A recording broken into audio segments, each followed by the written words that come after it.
myocarditis, pericarditis, and trivial mitral regurgitation. Hallelujah.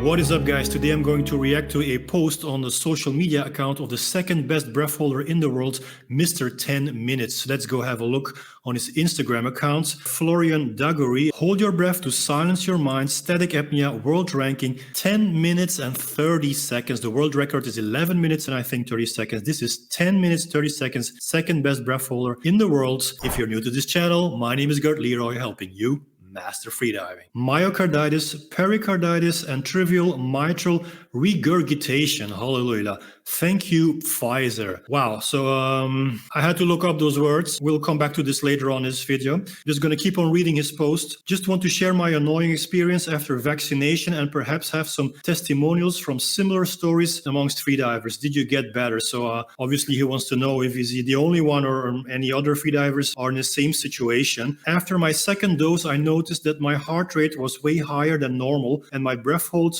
capacities went down significantly. During sleep, I'm at 65 to 70 beats per minute instead of 37, 45 beats per minute. So you have to know that Mr. 10 Minutes, Florian, he has been monitoring his health for the last couple of years. I assume he's training for a world record static apnea. So this man knows what he's doing. He knows exactly how many beats per minute, how he trains, how long he can hold his breath under certain circumstances, nutrition, sleep, all of that has been meticulously documented. So when you go from resting a sleeping heartbeat of 37 to 45 beats per minute to 65, 70 beats per minute, that is, well, I would say alarming because in breath holding, in freediving, we want to slow down our heartbeat. Bradycardia is one of the physiological adaptations that happen as a result of the mammalian diving reflex. So if your heartbeat doesn't go down, but it goes up, that's a big problem, of course, not just for holding your breath longer, but for your health in general. During the day, I'm now always over 100 beats per minute instead of 65 beats per minute, even when I sit down and relax. Once I even reach 177 beats per minute while having dinner with friends. Hallelujah. Not looking good. 10 days after my second jab, I went to see a cardiologist and he told me it's a common side effect of the Pfizer vaccine. Nothing to worry about. Just rest, it will pass. Well, we are now 40 days after the second jab. I had no progress, so I went to see another cardiologist and got diagnosed with a myocarditis, pericarditis, and trivial mitral regurgitation. So I looked up the words. We've been hearing quite some about myocarditis already, so this probably sounds familiar. Myocarditis is usually caused by a viral infection. A severe case can weaken the heart, which can lead to heart failure, abnormal heartbeat, and sudden death. Symptoms include chest pain, abnormal heartbeat, and shortness of breath. Treatment may include medication to regulate the heartbeat and improve heart function. In rare but severe cases, a device may be required to help the heart function again. Let's take a look at pericarditis. Pericarditis may be caused by a viral infection or heart attack. In many cases, the cause is unknown. The most common symptom is sharp stabbing chest pain that may travel to the left shoulder and neck. Pericarditis usually begins suddenly but doesn't last long. Most cases are mild and usually improve on their own.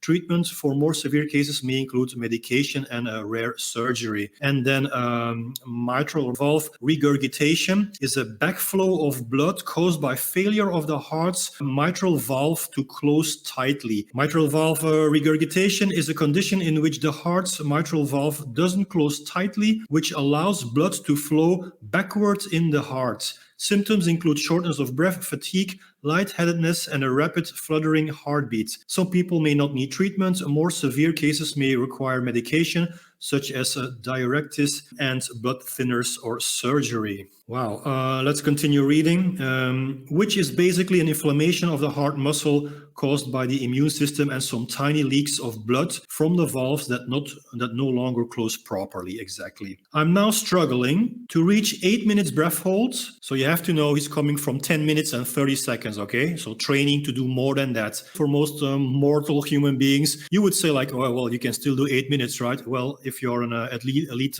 athlete and you're training for a world record, and you get this much of a decrease in performance, that is pretty alarming. That is, if this continues like this, if it doesn't get any better, then I'm sorry to say so, but this might be the end of a professional career. 150 dynamic. So dynamic is swimming horizontally underwater. So 150 meters for him is probably piece of cake. He does way more. And I even have a strong urge to breathe doing 40-meter dives. Now, I don't know how deep Florian dives. He trains more for static breath holding and dynamic, but I assume his maximum dives are probably around double of that or more. So a 40-meter dive for an instructor or for any advanced freediver or competitive freediver is a piece of cake. So if you feel a strong urge to breathe on a 40-meter dive, something is very, very wrong. 30% decrease on my diving performance roughly. If at that level, top level, world record level, if you have a 30% decrease in performance, you're done. Only 1% decrease or 0.5% decrease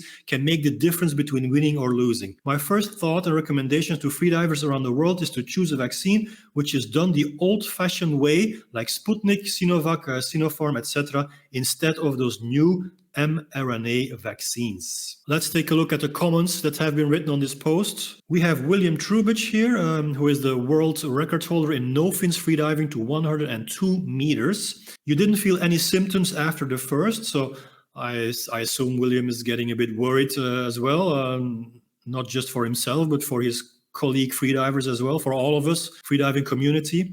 Florian answered, I had none after my first vaccine. Which vaccine did you get? This is the Pfizer vaccine. The Sailing Siren, this is Rachel, who was a commentator at the Vertical Blue freediving competition. Initial adverse events included tachycardia, muscle pain, menstrual irregularities, chest pain, and prolonged and persistent muscle twitching in numerous muscle groups where other potential causes were ruled out: electrolyte imbalances, lack of hydration and sleep, and so on. Mr. 10 Minutes replies, all this shit for barely 6 months of immunity. Exactly, or even less. Sailing Siren, if you get the chance, look up mRNA vaccine animal studies for SARS and MERS, other coronaviruses. Yes, mRNA vaccines have been around. Long-term immunological responses to new variants were not positive. This isn't as uncommon as reported. I know that in the US, patients getting the Pfizer jab are encouraged to report to Pfizer, not VARS. I also know that adverse events are underreported due to the amount of time required to report to VARS. 45 minutes per patient for the original report, not to mention follow-up. Most providers are lucky to have 10 minutes with their patients on a good day, unless a person is dying or has anaphylaxis. Rachel, you are challenging me here.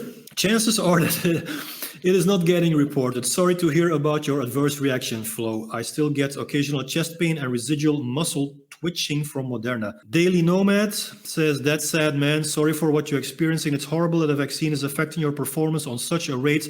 You are a very promising freediver and your statics experiments, training methods are crucial for the whole world of apnea. I agree. I hope it is just a passing condition and you will recover to your normal shape and better in no time. That's what we all hope. So very curious knowing if these side effects will last only for definite amount of time, like let's say a couple of months, or longer or indefinite. We don't know. So that's why we have to report on it, be open about it. If you want to learn how to hold your breath longer, then please watch this video here.